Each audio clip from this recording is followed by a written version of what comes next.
Another day, another recipe na naman ang aking ibabahagi sa inyo mga mare.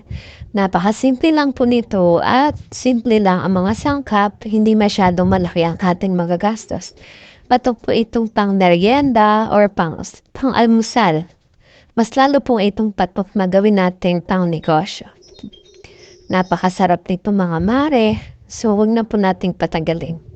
Tuturo ko na sa inyo kung paano ko itong ginawa. Mga kailangan lang tayo dito ng 3 pirasong saging. Pwede po ang saba basta hinog na po ito.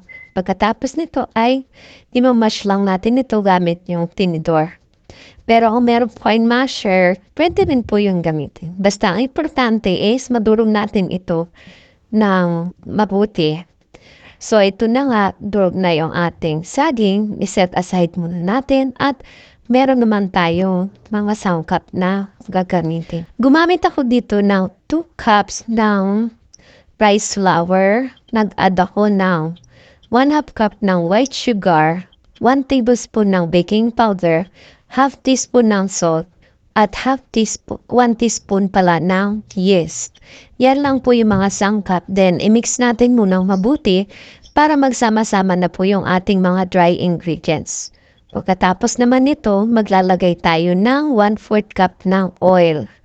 Pwede po ang butter or margarine. I-melt lang ko yon. Then, nag-add din ako ng 1 piraso ng large egg. Tapos, sa tubig po, bale 3/4 cup lang yung nagamit ko dito. Pero, wag nyo agad dibiglain yung tubig ha, kasi iba-iba yung texture ng mga rice flour. Meron pong matahaw sa tubig, meron naman pong hindi. Kaya dapat unti-unti lang. Ako dito is 3/4 cup lang po yung nagamit ko. Pagkatapos ay i-mix natin ito ng mabuti hanggang sa magsama yung mga sangkap. And lastly po ay ilalagay na natin yung ating dinurog na saging. Pagkatapos naman nito ay i-mix lang natin ito ng mabuti. Pwede rin po kayo dito magdagdag ng ng milk powder or evaporated milk. Kung evap milk po yung gagamitin nyo, is skip nyo na po yung tubig. Yun na lang po yung ipang tubig nyo, yung evaporated milk. Pwede naman yung powdered milk lang para mas lalo pong masarap yung ating recipe na gagawin. Pagkatapos ito, wag natin i-overmix. Hindi nyo na po ito kailangang salain kasi mamimix naman na po ito ng maayos. Then, i-rest lang natin ito ng mga 15 minutes para po umalsa yung ating mixture. At ito nga po pala yung rice flour na ginamit ko mga mare. Marami pong mabibili yan sa mga grocery at sa palengke. After 15 minutes, okay na po yung ating mixture. Gumamit po ako dito ng large na molder at 1/4 cup na measuring cup. Pero hindi naman po napuno yung measuring cup. Tansyahin nyo na lang po yung ilalagay dapat. 3/4 cup lang po na puto molder yung lalagyan nyo kasi aalsa pa po ito mga mare. Kung gusto nyo pong medyo marami yung gawin nyo, doblehin nyo lang po yung mga sukat ng ingredients na ginamit ko dito. Tapos po ay lalagyan natin ng sliced cheese sa ibabaw para mas lalong masarap yung ating puto.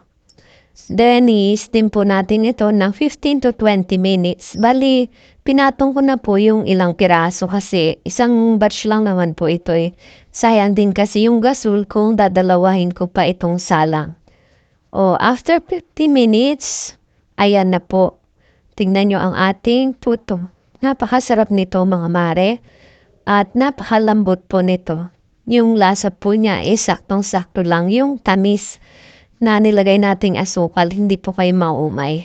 At napakalambot po nito. Sana po ay subukan nyo itong gawin at nakatitiyak po ko na magugustuhan nyo ito. Pwedeng-pwede nyo po itong pang negosyo. Basta mag-costing lang po kayo para alam nyo kung magkano po ang presyo nyo sa bawat piraso ng ating puto.